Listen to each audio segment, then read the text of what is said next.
Okay, you remember like 2 weeks ago I made this video talking about how people are overreacting to the Scythe changes. Scythe is fine, it's still probably a top tier weapon. Nair change does hurt the damage potential of the reverse move, but it's still an incredibly powerful move, it's still incredibly strong. Scythe, still a top tier weapon. And here we are 2 weeks later, back to school patch, and guess what? Scythe Nair change was slightly reverted. And on top of that, it got a change that makes it a lot easier to follow up, as you can see right there. So what is it? Let me pull up the patch notes real quick. This is actually going to be the first balance patch since winter of last year that I'm not making a full video on it. I'll have an explanation for that on the video releasing this Sunday, but you don't really care about that. Let's talk about the Scythe Nair. Basically, the momentum that was lost in the last patch, in the WWE balance patch, is slightly changed so that you get momentum after the move is done. You see, as I'm moving with the Nair, as I do that little flip, I'll make Yumiko jump to make this a little bit easier to visualize. As I do the little flip, I am still frozen in place, so that is not a complete revert, but once I release, I get to move a little bit forward, which means that I can still get follow-ups a little bit later. That also means that carrying opponents all the way off stage is still a little bit weaker compared to its pre-WWE patch counterpart, but it's definitely a lot stronger than it was in that WWE patch, in that little window of time there. But that's not the only change, and I'd argue almost not even the biggest change. Obviously, the momentum opens up a lot of different damage opportunities and all that, so it probably is the bigger of the two, but this one is going completely unnoticed, and I think it's so huge. And it's the force change. You can see Yumiko is barely even getting hit when I'm hitting her with this Nair. Barely even going anywhere. There's the normal version. The reverse version is not hitting her anywhere, and that's because of the force changes.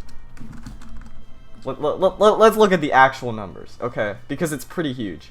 Decreased force from 34 fixed, 30 variable, to 28 fixed, 20 variable. That is huge. If you're not aware what fixed and variable force is, fixed force, it always sends them that far. Variable force, it sends them further and further, the higher the number, depending on how much damage they have. So a decrease from 30 variable to 20 variable is actually huge. You can really see the difference. Yumiko is going nowhere. On top of that, you can tell it happened a little while ago, but basically, because the momentum is now active on the later part of it, you can still go backwards after hitting it. So let's say Yumiko's off stage, I hit her with this Nair, I can go back into the wall again. Not as much as previously, but still, you get a lot more movement with it. But let's talk about this force change, because this is pretty huge, and I'll give you a visual demonstration of why this is pretty huge. My dog just crawled up next to my feet, if you heard that. Alright, let's look at some training mode stuff right here. We'll set Yumiko right down, plop in the middle there. We're going to put on damage reset and position reset when grounded, just in case I miss, and we'll set her dodge to right.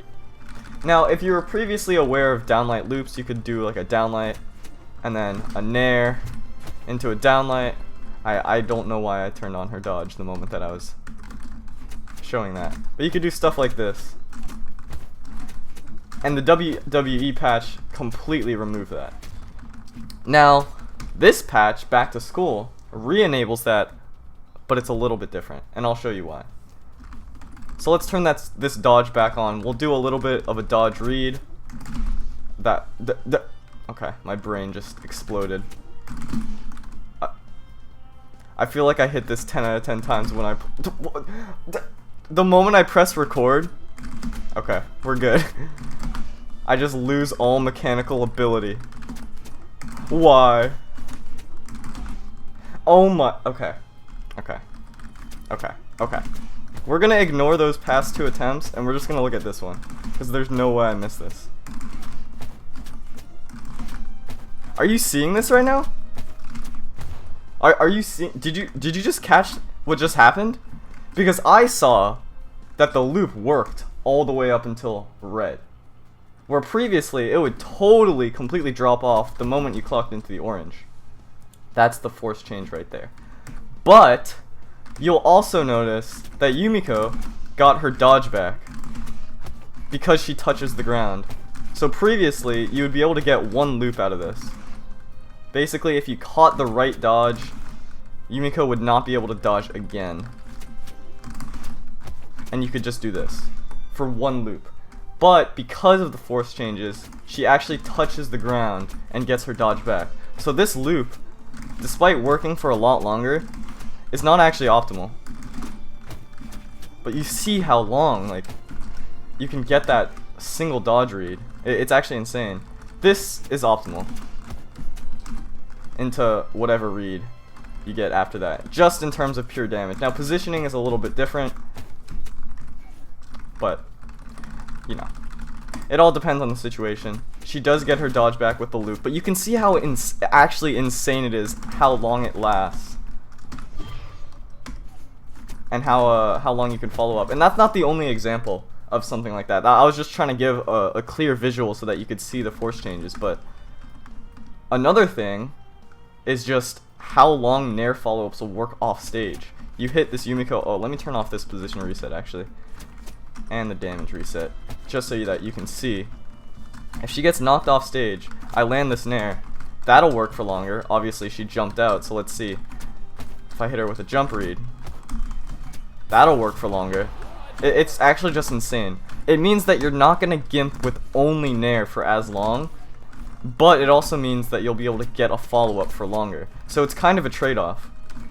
And I think that it's kind of a crazy trade-off, right? Because despite Nair not having any guaranteed follow-ups, because you actually can jump out and escape everything, I'll actually give you an example to show you what I'm talking about. The fact that you have the potential to follow up at pretty much any percent, despite them being in the deep, deep red, is terrifying. Okay, so we'll see that Yumiko's jumping here. If I do a reverse Nair into Sair, that'll hit if she doesn't jump. If she does jump, let's say jump up, I can do one of those into a chase dodge diagonal up Sair. I can do a recovery. See those hit if she jumps up. Let's say she, instead of jumping up, she jumps left, which is jumping in. This should still hit her.